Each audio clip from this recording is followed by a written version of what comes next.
Let's go to my first guests this Saturday morning. Two of the Lost Boys from Dilworth School. Mark Staufer may be a familiar voice because of his radio and TV work. He's also a writer and filmmaker. And the new docudrama he's created, The Lost Boys of Dilworth, charts the historic systemic abuse at the Auckland school. Mark is with us from the Netherlands, I think, this morning. Kia ora, Mark. Amsters. Fantastic. Lovely to have you with us. Now, the crimes, of course... You should see the moon. It's the moon? Beautiful. Oh. And also, I'm looking at my bookshelf and I'm thinking about what you just said. I've got so many books I've given away. Ah, so you've given your books away and they haven't come back too? No, never come back. This is the thing. I have friends who say never lend books. Like, they'll lend you anything else, but they won't lend books because books have a way of walking out the door and not walking back in. Yeah. Where are you from? Susie, where are you from? Because my grandfather was from Glasgow. I'm from Edinburgh, which there's a bit of rivalry between those two places. Yeah. But yeah, originally from Edinburgh. Slightly. With Yeah, just a bit with a New Zealand father and bits of Irish family and Scottish family, and it's a whole mixture via London. Yeah. Right. Okay, I get it. Yeah, I get the accent. Great to have you with us, Mark. Also with us in the Auckland studio is Neil Harding, another lost boy who's featured in the documentary and who is leading the charge to hold Dilworth accountable. Neil, Morena, good morning. Good morning. Thank you both of you for being with us this morning. I had a watch at the documentary earlier this week. It premieres, I think, tomorrow on TVNZ and will be available on demand. And I was really struck, Mark. Well, I was really struck at the beginning where you go back to Dilworth and you're looking at the school from the outside. What was that like for you? It was really hard, actually, because I was there with Neil and we wandered around outside and, looked at the chapel where I was raped multiple times. And then Neil and I actually went into the school and spoke to the headmaster. But it smelt. This is so weird, I think. But the fragrance was the same, right? And then I couldn't help but think about all the kids there and how I just hope that what happened to me doesn't happen to them. It's interesting you talk about the smell. It's such an evocative sense that it can take you straight back. The years fall away, and it can be very confronting. Baking anything, I mean, you were just talking about baking before, but yeah, the smell of your mother's cooking, or the smell of your father's cologne as you embrace him. It's the most powerful, I think, and evocative of all senses. Neil, for you were there as well, not on camera for that point, but what was it like for you to return? Because you have returned a few times. I could not believe Mark's courage, and it was a privilege to be with him as he went back and faced something that I just don't know is indescribable, really. And in that moment, I have just incredible respect for Mark. I think if there were Victoria Crosses for children, he deserved one. And I think this docudrama is really, I mean, he's the sort of Charles Upham of things like that. And this docudrama really should be a bar to his Victoria Cross. The courage that he showed as a child to stand up at the time, and then now the courage to come back and confront those memories. Because really what this is about, we just want a safer world, among other things, but we just want to make sure that tomorrow's children are safe. And to date, those opportunities for us to heal and have that have been denied. Mark, for you, what was the catalyst to make the documentary? Oh, Lord. You're really asking that question? But do not ask me if I've been affected by my experience at Dilworth, because I do not have a psychiatrist living in my brain. A friend of mine said to me 3 years ago, look, you're a screenwriter. This is an amazing story. It's almost unbelievable. Why don't you write it? So I thought, that's kind of smart. So I did. And then I went, okay, who's going to make this thing? And then I looked around in New Zealand, and Screen Time was the only place that would make it, really. And so I thought, okay, I've got to go through this. And then the person who said that to me said, don't you think it'd be quite good for you to write this? Like, you haven't confronted your experience at Dilworth for 40 years, and I had not. And they said, it might be kind of good, but it collapsed me. I died afterwards. I didn't, it was really hard to cope with. Really hard. What do you mean by that? Because you are a survivor and you're the filmmaker. You've got this dual role. Was this the first time that you had really looked it full in the face? Yes. It was the first time I can't. So I've lived overseas for my entire life. So after Dilworth, I left New Zealand. I had a kind of a tiny radio career. And then after that, I left. So 40 years, I'm 60 now. I'm old. And I'm creaky. And so I'm an old chap. And then, as I say, 4 years ago, someone said, that thing that happened to you, because I never spoke about it to anyone, ever. Really, it was my humiliating secret that I was raped. And then someone said to me, look, maybe a good thing is to, you're a writer, right? You're a screenwriter. Because I was, 20 years in Hollywood. I wrote lots of scripts. And someone said to me, that old story about telling, your story, maybe you should do that. And I was like, crikey dick, I'm not going there. And then I did. And so that's been this journey. And then I met Neil 3 years ago and told the story. What? Really tough. Honestly, like super tough. Why do you think you didn't want to tell the story? I think I'm stupid for doing so in some ways, because and that sounds bad, but because I compartmentalized it right in my brain. Little box in the back, no hippocampus involved, and just put it there for, as I say, I'm 60, so for 45 years, and I just hid it away. And then someone said, this is a great story. And not so much a great story. This is a story that needs to be told.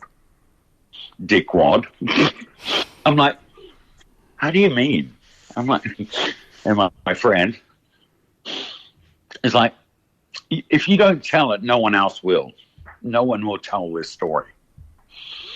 And so I went, I get it. All right, yeah, slightly. So it was, tough as hell, really killed me. What was it like after you told the story? It was awful. Neil knows this. He was there. I came back to Auckland to, to be interviewed for the story, tell the story and stuff. And then my body just completely broke down. So I was sick as hell, like food poisoning for the time afterwards. And, it was really tough. It sounds like it was, I don't know, almost like therapy. Well, that was the original idea by the suggestive dickwad who told me to tell my story, and I did, and I paid the price for doing it. And even now, like even doing publicity like this interview with you, Susie, it's painful. Neil, however, has been going through this crap for 7 years, and has been fighting against this behemoth called Dilworth School, right? Which he and I have. This is not rocket science. We realize that there are, it's a property development company, multi-billion-dollar, right? Dilworth School itself is just a front for that. It's about money. We will get to some of that in a moment. Yes. Mark, thank you. Okay. I appreciate you talking to us today. Stay with us because it is an extraordinary experience that you went through, and it is an extraordinary documentary. You're listening to Saturday Morning on RNZ National with Susie Ferguson. My guests, Mark Staufer and Neil Harding. This is in connection with the Lost Boys of Dilworth, which will be on TVNZ tomorrow. Neil, coming to you, I know you don't like the term sharing your story. Why is that? Oh, it just triggers. It's the thing that we find with survivors, that certain words, certain things can trigger. And I don't know if it's something for me, the word story is a synonym for fiction. There's a sense that, one of the things about survivors not being believed, and when you say, oh, come and share your story, tell me your story, it kind of almost sounds like, what, you're not, but it's the truth. It's not a story. So that's kind of that, there's a visceral reaction that I have with it that other people don't have. I mean, it's a sort of it's accepted. But I just think sharing your experience against telling your story, I think that the difference in those terms is significant. Just coming back to Mark, though, I mean, I think he dove face first into Pandora's box, and so did Matt, one of the other guys on that docudrama. And it's double-edged, Susie, to get the kind of quality docudrama that we've got. It's double-edged for those guys. They had to confront, and they did it so honestly and amazingly that they have an ability to articulate some of the most horrific stuff that happened, next to Dio, in Epsom, Remuera, in the 1970s. The thing that gets me is that the sort of setting of this docudrama is around 1978. I was in the dorm with Matt. He was 2 beds away from me. Staufer was there. He was a couple of years older. Vaughan Sexton was there. I was in the choir with him. I don't know the other guy, Sean, who's since passed. But it, it's just decades later. Where why is it that it's decades later? Why is it that Mark's 60 that this is coming out? And there are real reasons why. What was your experience? It was terrifying. It was a free-for-all. I was 11. Something that's hard to describe when you're 11 going through that. Just the loss of innocence and so many levels of just physical, emotional, sexual abuse. And, I was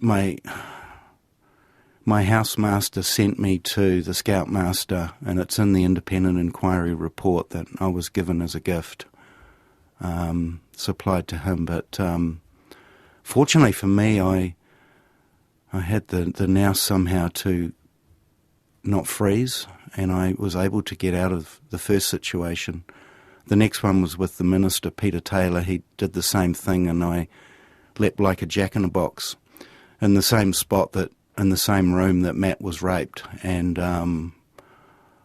I just cannot believe how close I was to getting what they got, and that's driven me to say I got off relatively lightly compared to that. I'll stand up and wave the flag, and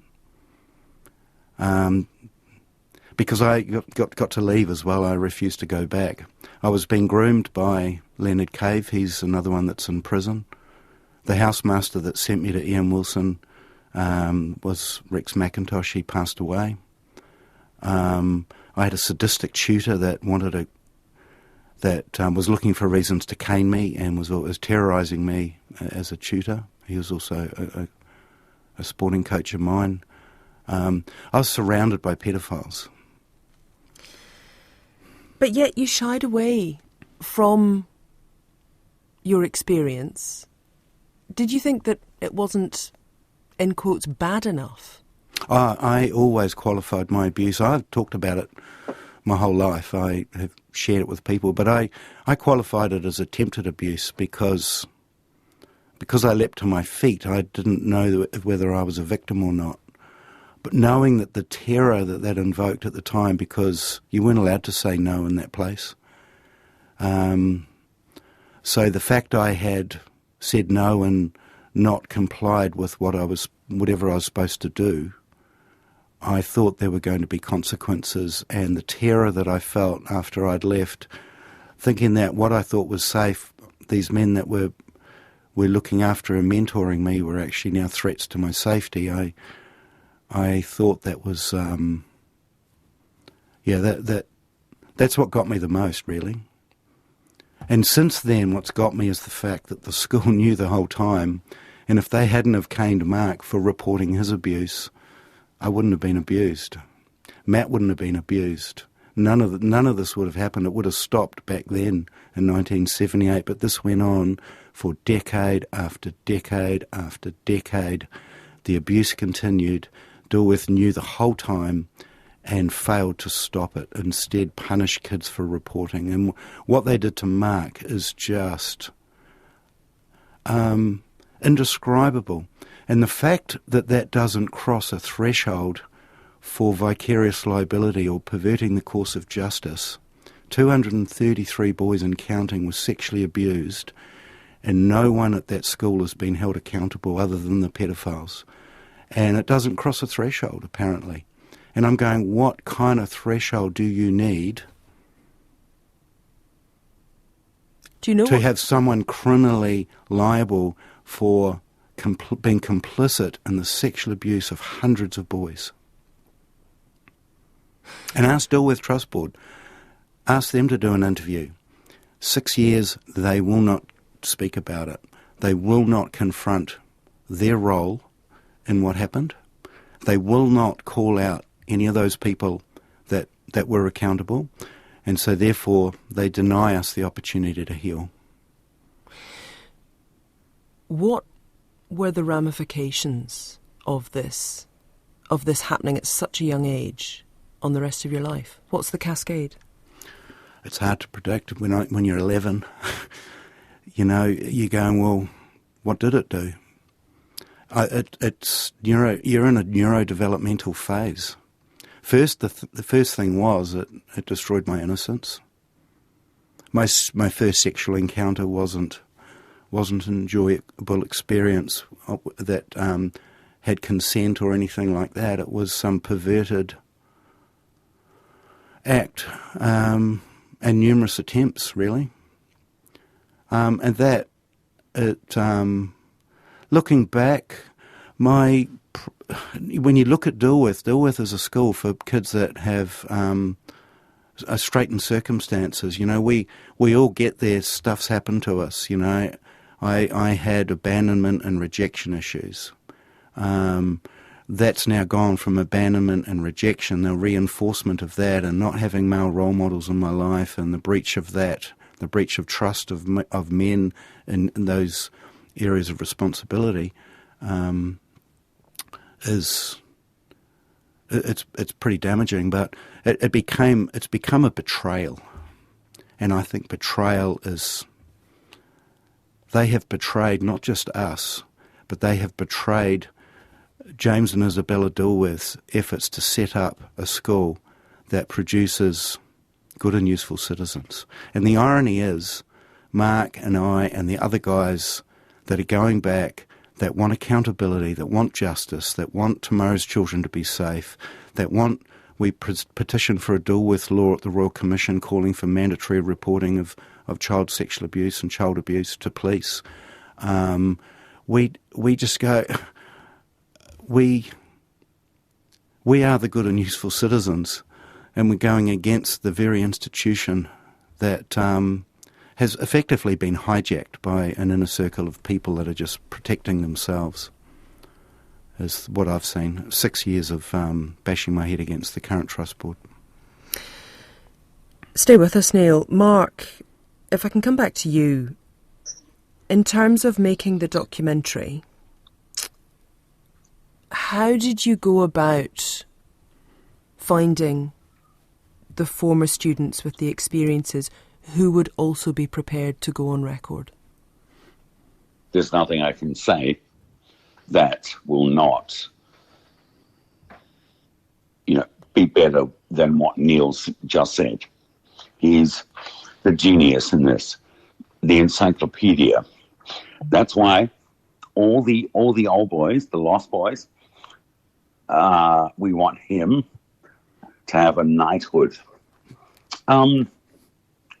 It's hard to find people who stand up, right? And aren't anonymous. It's easy to be anonymous, but to sit in front of the camera and answer questions about being raped as a child, that's tough, really tough. Neil Harding has done that for 6 years, 7 years. And finding those other guys, it was tough. Matt, God, what happened to him? It's hard to explain because I think I'm like old now, so I the pain of suffering, of living in dread, of living that lifestyle my entire, for 3 years, 4 years, is tough to explain to someone. So you weren't safe at dawn, you weren't safe at dusk. You were never safe. What about the night raids, Mark? We weren't safe when we were asleep. Okay. So here's another thing you don't understand, is that it wasn't just the tutors, as we call them, or the masters, as we call them. It was the other boys. They were encouraged to, do things to us. It's really painful to think back to. The making of this documentary destroyed me totally. Talking about it now is so difficult. It's tough. And I humiliating to a certain degree, because I thought I was, look, I'm a father of two, divorced, but father of two. My children are my cherished objects in life. I love them so much, and I look after them. So that's what this has taught me to a certain degree. So I'm slightly insane about that, right? Because I'm insane about what happened to me. So maybe it's good in that way. Is there anything else good about this? No, there's not, because I had no expectation of what happened to me. These, mofos, sorry, RNZ, they took advantage of me. And now we know, as Neil has explained, that this was a magnet for this sort of crap, right? So this pedophile thing, and there was no such word as pedophile back then, was Dilworth School was a magnet for pedophilia. And now this $2 billion company will not do anything about it. They're just covering it up. Mark, if you could see some of the texts that are coming into us this morning here at RNZ National, they're just absolutely piling in. I'll give you a flavour of them. Thank you to Mark and Neil. The lack of accountability from various government departments and individuals in regards to abusive behaviours in institutions is still going on, such as this person says with Gloria Vale. Another person says, as the mother of a Dilworth survivor, many thanks for your courage in coming forward with your experiences. Such a betrayal of trust on a massive scale for all the children and parents of those involved. Another one, Altamarie, this is a hard listen, but Mark and Neil, from all survivors, you are absolute heroes to speak up. It is hard enough to do in your own circle of friends and family. Much love and respect to you for fighting against systematic abuse. More and more. Another one saying, survivor here in Northland. Wow, intense. Susie, can you please gently ask the guys about therapy? Have you had therapy in your life for other things when in fact PTSD was underneath other issues? This is the problem with PTSD. It sneaks up and shows up in other problems. Mark, what would your response be to that? Lordy McLordy. Recently, actually, because I needed to. And so the doco broke me. And I didn't realize how consuming it was, It really RNZ effing. It destroyed me, and I didn't know what to do. And so the next thing was, well, have some therapy. And so I did. I am. And it's helping. But up until confronting this space, confronting what happened to me, it really took me for a ride. Oh my God. Neil will testify to this. When I was in Auckland, I fell over, right, Neil? Mm-hmm. Mm. You're just saying, mm-hmm. You did. What happened? Just collapse. And I think, look, Mark's braved his way through life. He's that's what I say about him diving headfirst into Pandora's box. He'd closeted that thing away and got on with it and achieved some amazing things in his life. But the only way he could do that was by putting it away in a box. So, it's totally. If he hadn't have put it away in a box, he wouldn't have been able to achieve the things he's achieved, I think. And I just think it's extraordinary. Mark is just an extraordinary human being. The fact that he could achieve what he's achieved in life. He's got a Wikipedia page and experience what he experienced. It's just unbelievable that he could come through that. But do you come through that? And I think he's about to go through a period now where he needs to work out, what do I do now I've opened that box, because I'm not quite sure that he can close it. You're listening to RNZ National Saturday Morning with Susie Ferguson. Neil Harding and Mark Staufer are my guests. We're talking about The Lost Boys of Dilworth, which premieres tomorrow on TVNZ. Neil, if I can talk to you about how this has all been handled, the independent inquiry, the way that you felt as you were going through the process of that, and how accountable it has been possible to make them. Look, firstly, Dilworth won't answer questions. I don't know if they've got a communications policy. If they have, they don't follow it. There are questions about their accountability. They will not answer to survivors. They will not answer to media. They've just gone, shut up, write it out, it'll go away eventually. When they set the scope of the independent inquiry, that document, 500-page document, is just some amazing work was done. Interestingly, at the beginning, it went up to 2018. I first began dealing with the Trust Board in April 18. So I was put outside of scope of the inquiry. So when I went to wanting to discuss with the inquiry about my experiences with the Trust Board since that time, I was not allowed to. The Dilworth lawyers were very adamant that I wasn't allowed to speak to the inquiry about that, so I didn't. So I had a 100-page report that I never got to share, which included emails and correspondence. And then I see in the report there's a Chapter 9 on Dilworth since then and the amazing things they're doing, and it's like, yeah, okay. That left me a little bit voiceless.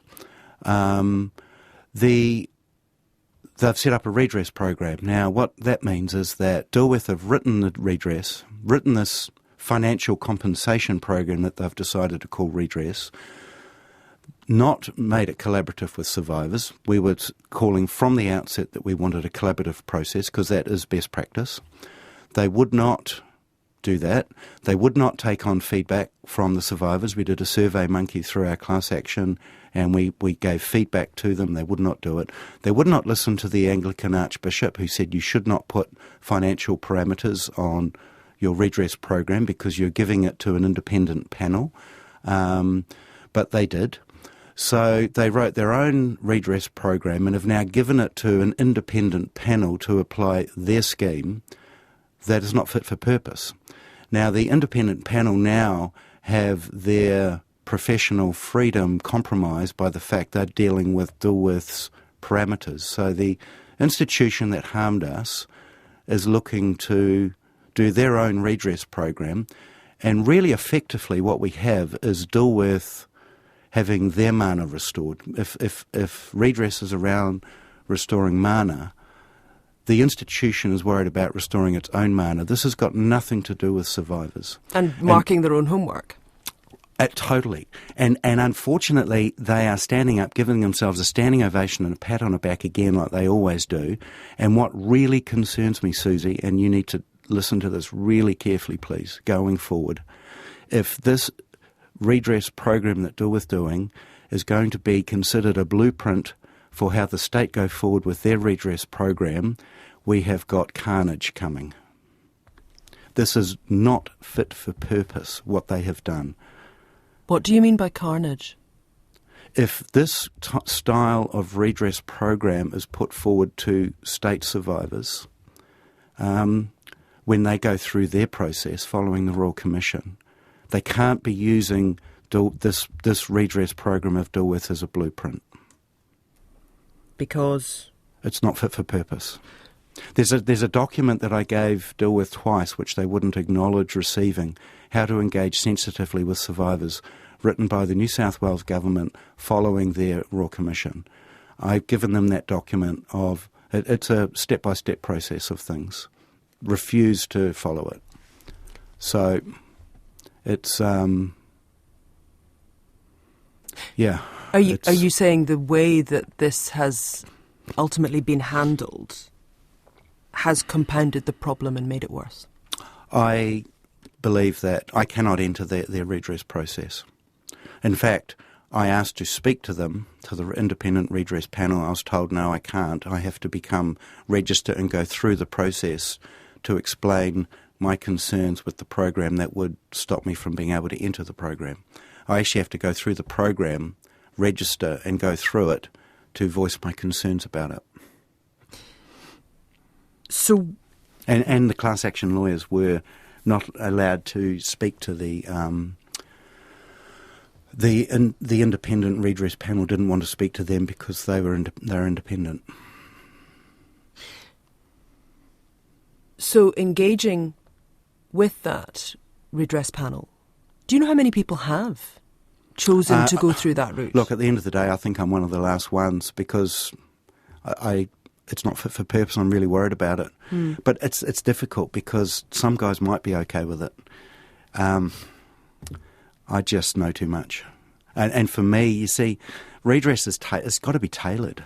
Redress, the worst thing that can happen with an institution is that someone gets harmed. And if they get harmed, the redress is about that journey of healing and finding peace and restoring mana, and that person can become useful to that organisation or institution because they can provide a survivor lens across policies and protocols going forward.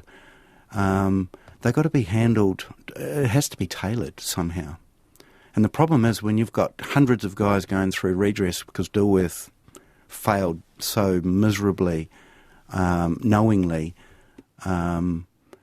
they've decided to just put everyone through the same process, put them through the mincer. It's a bit like that Pink Floyd video.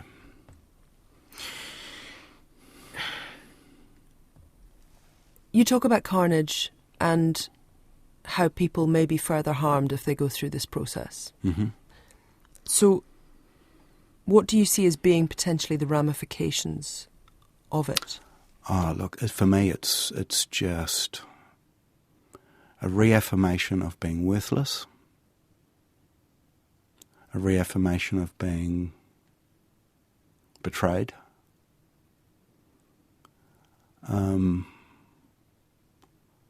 of being voiceless,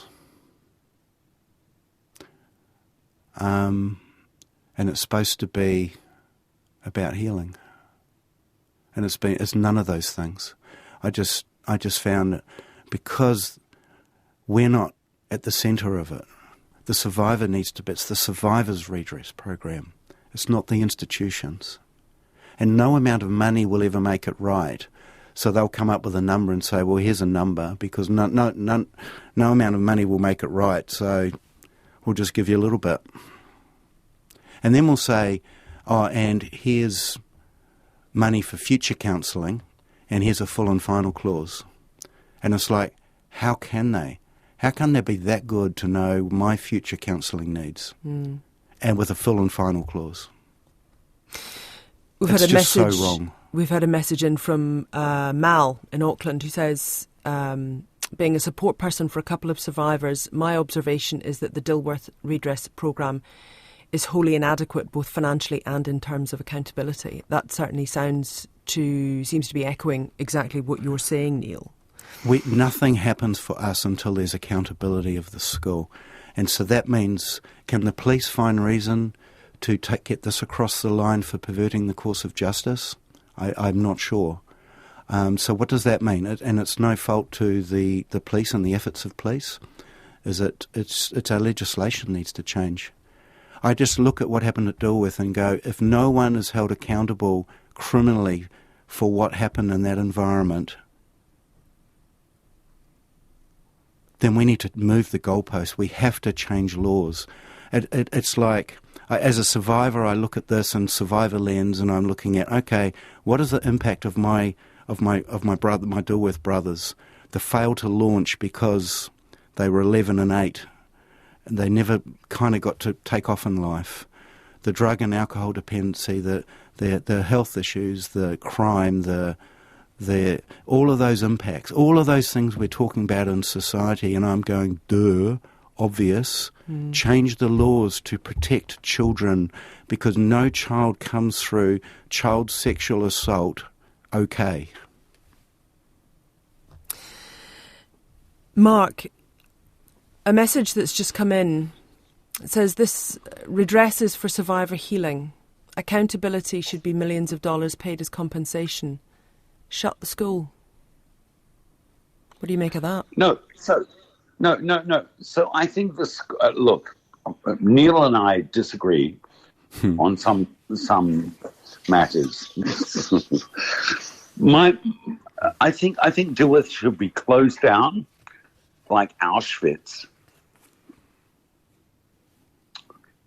right, or razed to the ground. And like Auschwitz, it's like the ground zero of child rape. I'm sorry, that's what it is. So, lovely chapel, white stone buildings, green grass, and did those feet in ancient times, the songs. The place is like, it's the plague on Western civilization in terms of our admission of pedophilia. It's still going on. I know it, and it's still going on. Just that, and for me, as a 60-year-old man, I feel so sad about that. I tried, but I failed to break the Dilworth pedophilia thing, and it's continuing. I know it is. Come on. Why do you say you've tried and you failed? Oh, why? Really obvious in the doco. Because because my last chance at stopping it was I called the Sunday News at night. And then I was caught by one of the tutors for calling the Sunday News, and the only words I got out were, "I'm calling from an Auckland boarding school, and there's abuse happening," because there was no such word as pedophilia back then, right? And then a tutor came in, hung up the phone, grabbed me by the scruff of the neck, as we used to say, and took me away. And then next day I was expelled. So I wasn't. I was so grateful. I was so grateful to get out of the school that I didn't continue on. I was 12 years old. I didn't call back. Whatever. When I was being expelled in the principal's office, Sunday News called back. And I heard the entire conversation. "Hi, we had a call from a, blah, blah, blah, whatever." And a young boy who said that, that you had abuse going on. And I listened to the principal, Peter Parr. He's dead, so there's no worries. And he said, "No, of course not. Not here." Right? And so then I left with my mum and didn't think about it again. I should have called back. I don't think this is your failure to carry, though, Mark. I've told him that. Yeah. He's a hero. He tried. The code of silence was so strong, and he had the courage to stand up to it at the time. It's so pervasive and so dark, that place. I don't believe that. I don't believe that. I think I really screwed up. I really don't think it's your failure to carry, Mark. Well, you're making up for it now, buddy. I tell you what, thank you both very much for your time this morning on Saturday morning. Mark Staufer and Neil Harding, two of the Lost Boys of Dilworth, and indeed the Lost Boys of Dilworth will be premiering tomorrow on TVNZ, also on TVNZ Plus, on demand.